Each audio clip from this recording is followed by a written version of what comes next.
రీసెంట్‌గా నేను ఒక వీడియో చూసాను స్వామి. ఒకతను మంచి యూట్యూబర్. దేశ విదేశాలు తిరుగుతూ అన్ని ప్లేసుల్ని చూపిస్తా ఉంటాడు. జనరేషన్‌ని కూడా ఎడ్యుకేట్ చేస్తా ఉంటాడు. అతను అన్నటువంటి మాటలేంటంటే, మీరు మతం గురించి, హిందుత్వం గురించి, వీటిల గురించి భజన చేసుకుంటా ఇంట్లో ఇండియాలోనే కూర్చుండిపోండి. భారతదేశంలోనే మీరు ఈ పంచాయతీల మీదే, మతాల మీదే పడి ఏడవండి తప్ప, బయటకు వచ్చి మీరు లోకాన్ని చూడొద్దు. ఇక్కడేమో కోట్లు కోట్లు సంపాదిస్తున్నారు అని చెప్పి ఒక మాట అన్నాడు. మీరు అన్నది అలా కాదు. ఇప్పుడు చూడండి, మీరు చెప్తున్న విషయం కూడా అదే. నేను ఆయన గారు నా అన్వేషణలో తిరిగే ఒక వ్యక్తి అన్వేషణ అనుకుంటాను. ఆయన అడిగింది అది కాదు, మీరు అన్నట్టుగా మీరు ఆడనే ఉండండి, ఆడనే చేయండి అన్న ఉద్దేశం, ఆయన ఉద్దేశం అది కాదు. బయట డబ్బులు ఉన్నాయి, పనులు ఉన్నాయి, వివరణలు ఉన్నాయి, ఎడ్యుకేటెడ్కి అవకాశాలు ఉన్నాయి, అన్ఎడ్యుకేటెడ్కి అవకాశాలు ప్రపంచ దేశాల్లో చాలా చాలా చాలా చాలా చోట్ల ఉద్యోగ అవకాశాలు ఉన్నాయి. అలాంటి వాళ్ళకి ఇచ్చాడు ఆయన విషయం. శివరుద్ర సాధువు గారు ఇక సమానత్వం గురించి ఆడనే ఉండాలన్నా, నువ్వు వచ్చి బాంబేలో నువ్వు వచ్చి దాని పేరు లండన్లో వచ్చి డ్రైవర్ కావయ్యా, నెలకు ₹1,00,000 ఇస్తాడని పేరు ఎత్తలేడే. ఆయన ఆ వర్డ్ వచ్చినప్పుడు ఏమొచ్చాడు అక్కడ అంటే, ఇలా ఎందుకు నిరుద్యోగ స్థితిగతుల గురించి మనం బాధపడాలి, అక్కడక్కడ ఉండడం ఎందుకు, ప్రపంచం ఇంత పెద్దగా ఉన్నప్పుడు దీన్ని యూటిలైజ్ ఎందుకు చేసుకోము, యూటిలైజ్ చేసుకుని వచ్చిన డబ్బుతో కుటుంబాలు ఎందుకు బాగుపరచకూడదు, ఆయన ఉద్దేశం అదే అన్నాడు. ఆ అన్వేషణ ఆయన అంత ధైర్యం చేసేసి మీరందరూ ఇక్కడ ఉండని అనగలుగుతారా? ఇక్కడ పుట్టి ఇక్కడ పెరిగిన వ్యక్తి ఆయన ఇక్కడ బాధలు చూసేపోయిండుగా. ఆయన ఏమో సడన్గా ఫ్లైట్లు ఎక్కాడా? లేదు. ఆయన చెప్పిన వాడు నేను విన్నా ఆ ఇంటర్వ్యూ. నేను కూడా వేరే ప్రాంతం నుంచి వస్తుంటే కార్లో విన్నా. ఆయన తప్పు ఇక్కడ మాట్లాడలేరే, మీరు క్వశ్చన్ తప్పేస్తున్నారు నాకు తెలిసి. అంటే ఆయన ఉన్న మాట ఏంటంటే, ఇంకా ఈ మతాల మధ్య, ఈ పిచ్చిలోను, ఈ కులాల మధ్యలోనూ ఆగిపోకండి, బాగుపడండి అన్నాడు కదా. అంటే ఈ కులాలను మతాలను వదిలేస్తే బాగుపడతాం అలా అనలేడు ఆయన. కులాలు మతాలని అనలేడు అక్కడ. కులాలు మతాలని అంటే ఆయన గారిని వదిలిపెడతారా స్వామి? మరి అంటే చాలా మంది ఇప్పుడు అదే అనుకుంటున్నారు. అలా అనుకున్న హిందువులు తగ్గించారని అనుకుంటున్నారు, అనలేదంటారు. ఇప్పుడు హిందువులు తగ్గించాడు కదా. నేను బైబిల్ పట్టుకున్నాను, బైబిల్ చదువుతున్నాను, నేను ఇది చేస్తానని చాలా క్లియర్గా చెప్తున్నాడు. కానీ భగవద్గీత పట్టుకున్నాను, భగవద్గీత చదివానని చెప్పాలి. అలా ఉండదు. ఇప్పుడు ఆయన ఏం చేశాడు, బైబిల్ చదువుకున్నా, ఖురాన్ చదువుకున్నా, భగవద్గీత చదువుకున్నాను కాదు. మీరు మాట్లాడిన వర్షన్ కూడా ఏంటంటే, హిందువుల్ని కించపరిచినట్టుగా ఎన్ని వీడియోస్ తీశారు మీరు డెబిట్లో అంటున్నాను. సోషలైజేషన్లో, నెట్వర్క్లో, ఫేస్బుక్లో కానీ, ఇక్కడ ట్విట్టర్లో కానీ, ఇంకేదైనా కానీ మీరందరూ ఎందుకు రెస్పాండ్ కాలేరు? మరి ఇప్పుడు నన్ను క్వశ్చన్ మీరు వేసినట్టుగానే చాలామందిని మీరు అడగాల్సిన ప్రశ్న ఇస్తే అప్పుడు ఆయన వివరణ మీకు బలంగా ఇచ్చాల్సిన పరిస్థితి ఏర్పడేది. మీరు అలా వివరణ తీసుకోకుండా ఒక వ్యక్తిని మీరు ఇట్లా అడిగి, నేను అనేది నా క్వశ్చన్ ఏంటంటే, హిందూ మతం మీద, హిందువుల గురించి లేదా సనాతన ధర్మం గురించి, మన విధి విధానాల గురించి ఎక్కువ ప్రచారం కల్పించుకుంటూ, అది ఆదేశించుకుంటూ లేదా పాటించుకుంటూ ఆయన అయితే హిందూ మతాలు, సంఘాలు, మతాల ప్రచారాలు, పీఠాధిపతులు దాని గురించి దీని గురించి అని ఉద్దేశించి అనలేడు ఆయన మాట. ఆయన ఆ విషయం కనకుండా ప్రపంచం పెద్దగా ఉంది, మీరందరూ బాగుపడాలన్న ఉద్దేశం వాడే.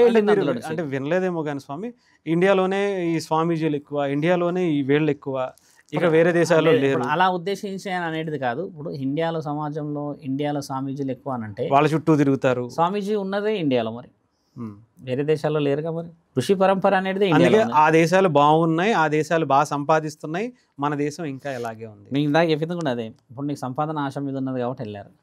మీరు నాకు వర్డ్ అయినా ఏమన్నా సంపాదన ఆశ మీద లేకుండా మన భారతదేశం అని బతికేటోళ్ళు చాలామంది ఉన్నారు కాబట్టి ఎవరో ఇప్పుడు ఆయన అలా చెప్పిన తర్వాత చాలామంది రెస్పాండ్ అయ్యి ఉండొచ్చు, చాలామంది మాట్లాడి ఉండొచ్చు. ఇప్పుడు నా ఉద్దేశంలో ఒక సాధు లక్షణంగా నేను చెప్పేది ఏంటంటే, స్వామి ఆయన ప్రపంచం పెద్దగా ఉన్నది, మీరు అందరూ రండి, డబ్బుల పరంగా సంపాదించి బాగుపడాలి, పని లేదు, ఊరు లేదు అని చెప్పేది అక్కడే ఉండడం ఎందుకు? ఇప్పుడు టక వర్డ్స్ వదిలేటప్పుడు ఒక వర్డ్ మనం ఫ్లంబ్ అయిపోతాం. అంత మాత్రాన ఆ ఫ్లంబ్ వర్డ్ రాంగ్ అనకూడదు. నాలుగు ఒకసారి టక్కున వదిలేస్తుంది వర్డ్స్. ఇటు రా అనడానికి, ఇటు రారా అనడానికి తేడా ఉంటుంది. ఇటు రా అన్నా, ఇటు రారా అన్నా కూడా ఇటు రావడమే ఉద్దేశం. అంతా రారా అనేది పట్టేసుకుంటాం మనం అంతే. అసలైనది ఇక్కడ బంగారం ఉన్నది వదిలేస్తాం, ఇక నాకు మర్యాద లేదని. ఇప్పుడు ఆయన దాంట్లో మీరు మర్యాద లేదు అన్న విషయం వెతుకుతున్నారు కాబట్టి, ఆయన మర్యాదలాగా మనందరికీ అవకాశాలు ఉన్నాయని ఎందుకు క్వశ్చన్స్ వేయలే? అన్వేషణ గారిని పిలిచి మీరు ఇందాక పవన్ కళ్యాణ్ గారి పేరు చెప్తూ, పవన్ కళ్యాణ్ గారు ఇక్కడ ఉన్నటువంటి యువకులను వీళ్ళందరినీ కూడా సనాతన ధర్మం వైపు, మన ధర్మాన్ని కాపాడుకోవడం కోసం కొంచెం ముందుకు తీసుకువెళ్ళండి అంటున్నారు. ఇంకొక వ్యక్తి ఏమో దాన్ని పాటించొద్దు, అవన్నీ పట్టుకుంటే మీరు ఎదగలేరు అన్నట్టుగా మాట్లాడుతున్నారు. దీని గురించి అడుగుతున్నా. పవన్ కళ్యాణ్ గారికి తర్వాత మీరన్న అన్వేష్ గారికి వ్యత్యాసం ఉంది. చాలా తేడా. కష్టపడి అన్వేషణ చేసే ఆ వ్యక్తి దేశాలు తిరుగుతూ ఈ మధ్య ఒక ఇల్లు పెట్టాడు, మాది చాలా చిన్న కుటుంబం అని కదా. కాబట్టి ఆయన బతుకు తెరువులో 100 విషయాలు మాట్లాడడానికి అర్థం ఉంది. పవన్ కళ్యాణ్ గారు పుట్టి పెరిగింది కూడా గరీబీ, మంచి స్థితి, నెల్లూరులో ప్రాంతంలో పుట్టి పెరిగి మంచి స్థితికి వచ్చి ఇప్పుడు డిప్యూటీ సీఎం అయ్యాడు.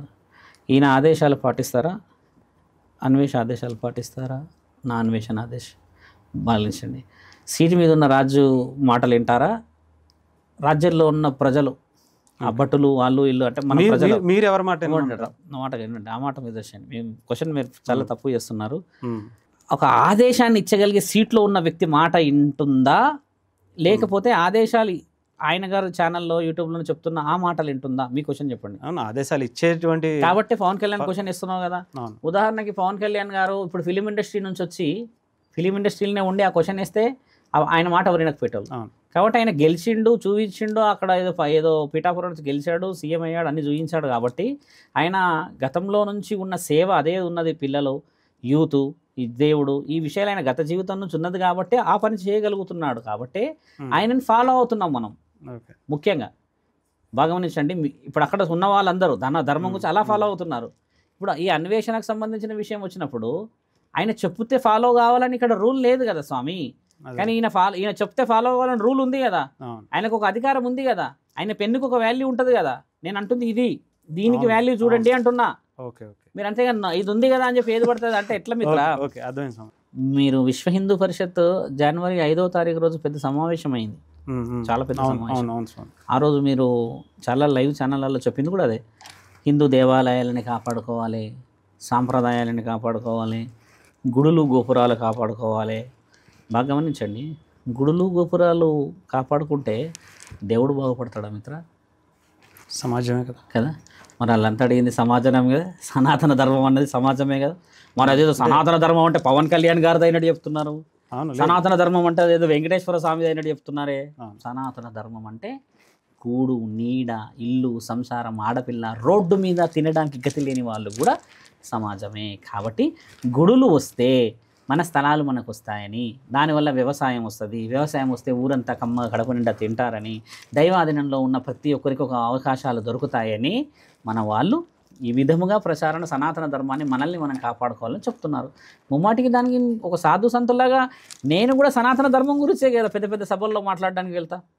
సభల్లో చెప్పేది కూడా ఏంది, మనల్ని మనం కాపాడుకోవాలి, మన ఉద్దేశాలను మనం తీసుకోవాలనే ఉద్దేశం మాట్లాడతాం ఇక్కడ. అంతేకాని మీరు అన్నట్టు ఆయన చెప్పింది శివరుద్ర సాధు యాక్సెప్ట్ చేస్తారని అంటే చెప్పడానికి ఆయన ఎవరు, పాటించడానికి నేవెవరు? ఋషి పరంపరలో పుట్టిన మనము అందరం పాటించినా పాటించకపోయినా 10 మందిలో నుంచి ఉంటే గోవింద, నలుగురిలో నుంచి ఉంటే నారాయణ, అంతే. వెళ్తూనే ఉండాలి ముందుకు, లేదంటే తోసేస్తారు నిన్ను. తోసి కూడా ఎడికి తీసుకుపోతారు, గుడికాడికే, బయటికి కాదు. అది మన సంప్రదాయం మిత్ర. రైట్ స్వామి. ఇంకా చాలా విషయాలు ఉన్నాయి కానీ తర్వాత ఇవన్నీ అంటే ఇంకా పెద్ద వెళ్ళిపోతా ఉంటాయి. Thank you Swamy.